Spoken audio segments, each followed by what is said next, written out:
buttati. Or is it buttati? Buttati, sì. I think, right?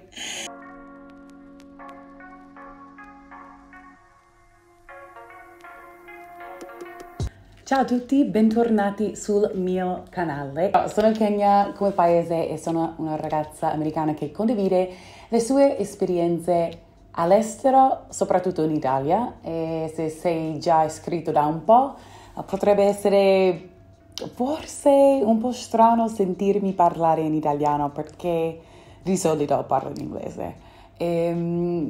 Sinceramente non ricordo l'ultima volta che ho caricato un video in cui parlavo italiano, quindi sorpresa, eccolo qui.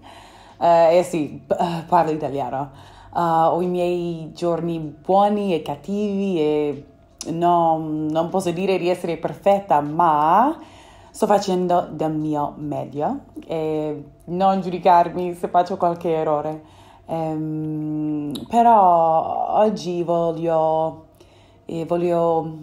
farvi capire la mia esperienza di apprendimento della lingua italiana anno per anno, per darvi un'idea di miei progressi. Poi voglio concludere con alcuni consigli e investimenti che potrebbero aiutarti nel tuo percorso di apprendimento dell'italiano o di qualsiasi altra lingua che ti interessa. Ti spiego se ho adottato delle tecniche di apprendimento specifiche e come avrei valutato le mie capacità di parlare e ascoltare in quel momento. Quindi iniziamo dall'inizio, dai, anno 0. Prima di arrivare in Italia, this is what happened basically. So basically, I want to give you a recap of year 0, which is all of my experience before I ever arrived in Italy, and what that was like and how I prepared. Quindi partiamo dall'inizio. Prima di arrivare in Italia non ho mai seguito un corso di italiano. Studiavo solo dai libri e dalle flashcards che avevo creato con le parole del vocabolario. Inoltre ascoltavo alcune canzoni italiane di alcuni cantanti, Laura Pausini, Tiziano Ferro, Zero Saluto, e mi hanno aiutato ad ampliare il mio vocabolario. Questa è stata la mia prima esposizione, la mia prima exposure alla lingua e alla cultura italiana, e a volte ascoltavo anche la radio Rai online. Quindi sì, che bei ricordi, quanti anni fa? Non lo so, almeno 20 anni fa a questo punto. All'inizio conoscevo le frasi di base dell'italiano e un po' di grammatica, ma non riuscivo a comunicare quando sono arrivata a Roma. Non avevo alcuna capacità di ascolto a parte le frasi di base, diciamo, sì. Quindi anno 1, so first year, 2016-2017, so 2016-2017, mi sono trasferita a Roma per la prima volta nel 2016, scusa, per iniziare la mia laurea magistrale in ingegneria, che era in inglese, credo che fosse il secondo o terzo anno in cui l'università offriva il programma in inglese. E prima di allora l'università lo offriva solo in italiano, penso, quindi tutti gli obblighi tutti gli esami del programma, con tutti gli esami del programma avevo altre priorità oltre dell'apprendimento di italiano. Ero troppo stressata in quel periodo dall'idea di superare un esame orale in inglese e di memorizzare 1000 formule e teorie davanti a tutta la classe, piuttosto che aprire il mio libro di italiano. quindi durante il primo anno ho imparato le frasi di base, inoltre ho imparato la coniugazione di base dei verbi che si incontrano quotidianamente in Italia, presente, il passato prossimo, l'imperfetto, il condizionale presente, però ho trovato difficile conversare su tutti gli argomenti e le mie capacità di ascolto sono cresciute molto durante il mio primo anno per ovvie ragioni. Finalmente ero a contatto con l'italiano anche al di fuori delle lezioni, 24 ore su 24, 7 giorni su 7, quindi ho potuto assorbire la lingua, diciamo. Anno 2, so 2017 e 2018, 2016, 2017, oh my gosh, I'm so bad at numbers today. 2017 e 2018 frequentavo il secondo anno del mio master, sempre in inglese, con lo stress del corso, quindi l'italiano non era la mia priorità mentre scrivevo la tesi. Naturalmente dedicavo del tempo all'apprendimento dell'italiano quando potevo, ma non mi stressava per questo, diciamo.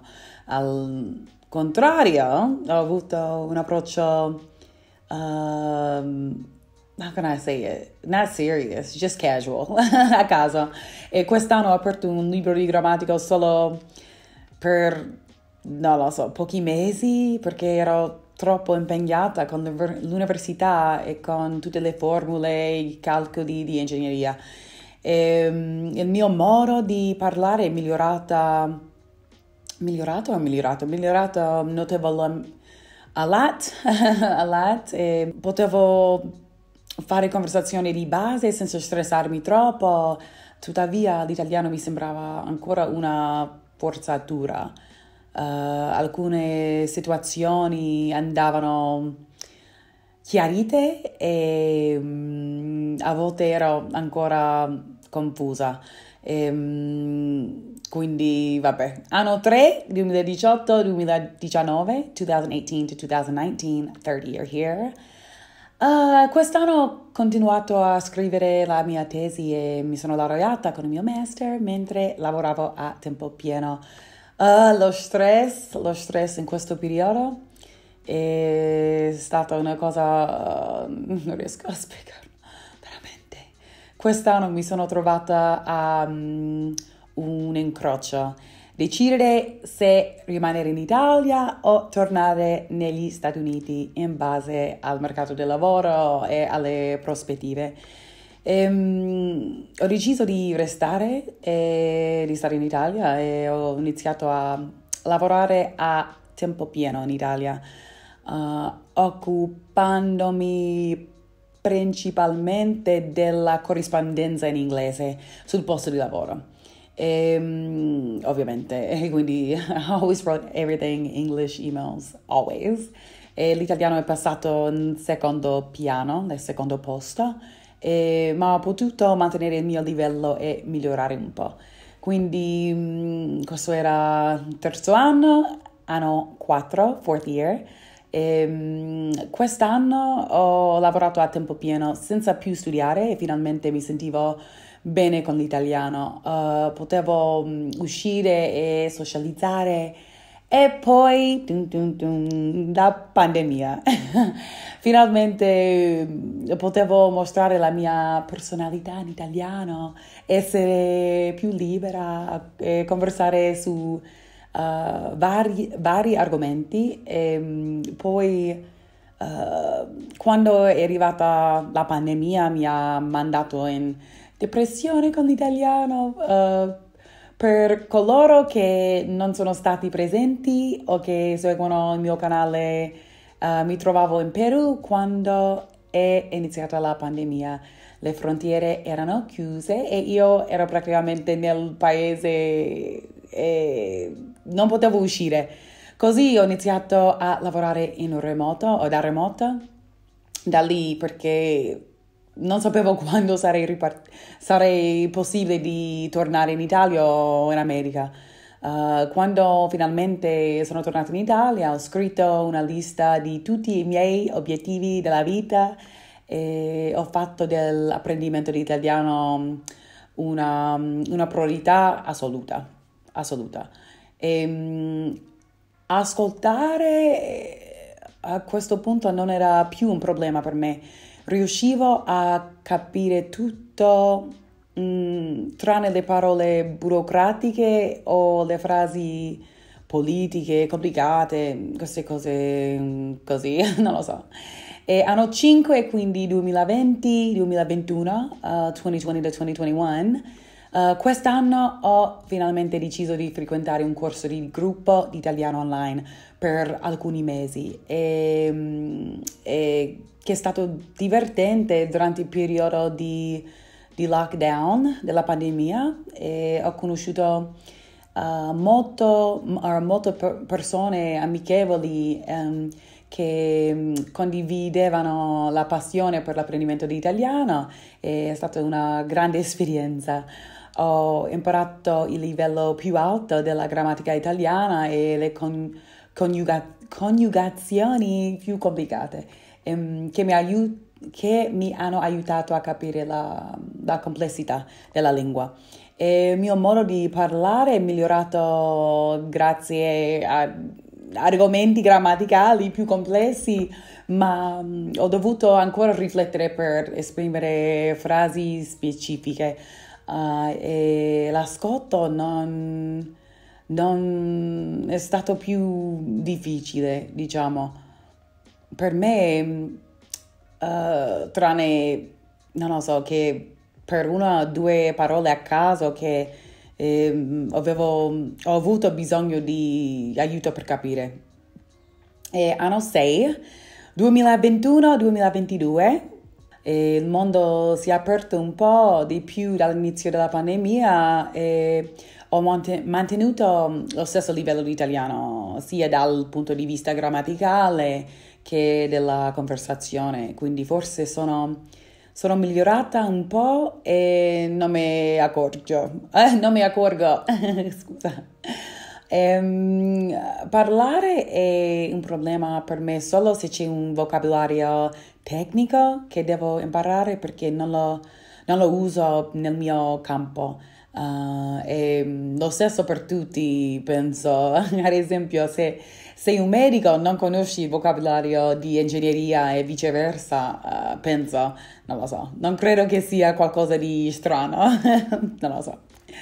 E l'ascolto è ancora ok, riesco a capire alcuni dialetti e parole italiane, lo stesso. E anno 7, 2022 e 2023, quindi chissà cosa mi riserva il settimo anno.